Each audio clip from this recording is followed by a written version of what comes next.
if you are not a criminal, if you are not breaking the law, if you're not anyone, why you should be worried about it? It's common sense.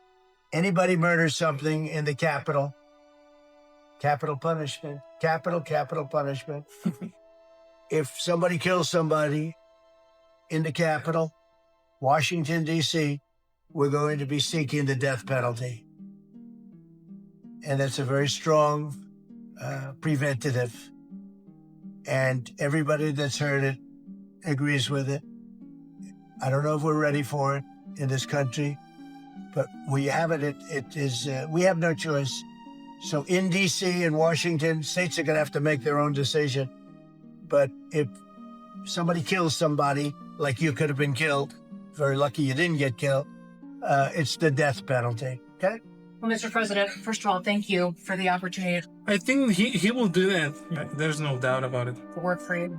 And you committed when you ran for president to make America safe again.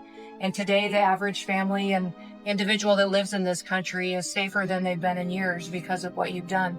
We've got 3 months in a row now with 0 illegal aliens coming into this country. And I want to thank That's amazing. That's incredible.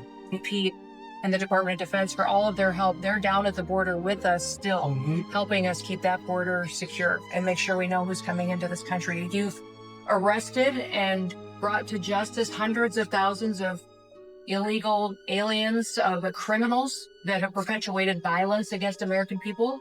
Sir, you had 1.6 million people voluntarily go home to their home countries that were here in this country illegally because of your strong message and you enforcing the law. Voluntary. Insane, man. They decided to go home on their own so that they could come back the right way someday and be American citizens. But what I think is one of the most remarkable statistics is that under Joe Biden's administration, 88% of new jobs went to foreign-born individuals. That's so painful for the economy. So painful.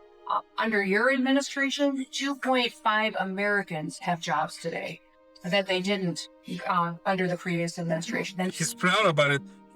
And it should be, they have those jobs because you created opportunities. You made this country safe. You opened up the economy. You enforced the law.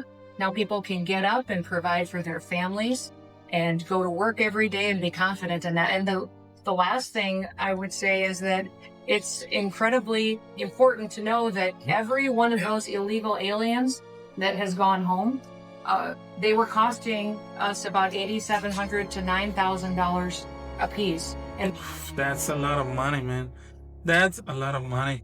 That money can be used in American citizens, what they were taking out of our social programs, out of Social Security. You saved this country billions of dollars, about $15 billion, just in what those illegal aliens were costing.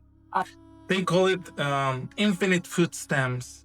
The people from Uganda and Africa and all that stuff, the immigrants, they gave them the EBT, or I don't know what's the name, but it's a food stamp card. And they say that it's an infinite food stamp. Can you imagine? Us in social programs. I've had over 450 different contracts at the Department of Homeland Security. We're getting rid of corrupt ones that were not efficient for taxpayers, weren't focused on our mission of keeping us safe. And that's great, and well, it was a shame that the social benefits were so corrupt, because at certain point they were giving to the immigrants more money, more benefits than to their own citizens, so you cannot do that as a country. You cannot do that. And we've also renegotiated and brought in our biggest vendors and said you have to do better. And we've saved the taxpayers over $13 billion doing that as well. Wow. So we're continuing to be accountable to taxpayer dollars, but sort of focused on doing the mission of what you've committed, and that's to keep us safe and to make sure we put Americans first. Yes, and well, regarding the capital penalty, well, I don't know, some people can say, that's fascist, that's use of force. But by the other hand, if you are not a criminal, if you're not breaking the law, if you're not anyone, why you should be worried about it? It's common sense. I'm not going to anyone. So what's the problem? They can have the penalty. That's okay. I'm not involved in any shady, sketchy stuff, you know? That's what I think. So what do you think about it?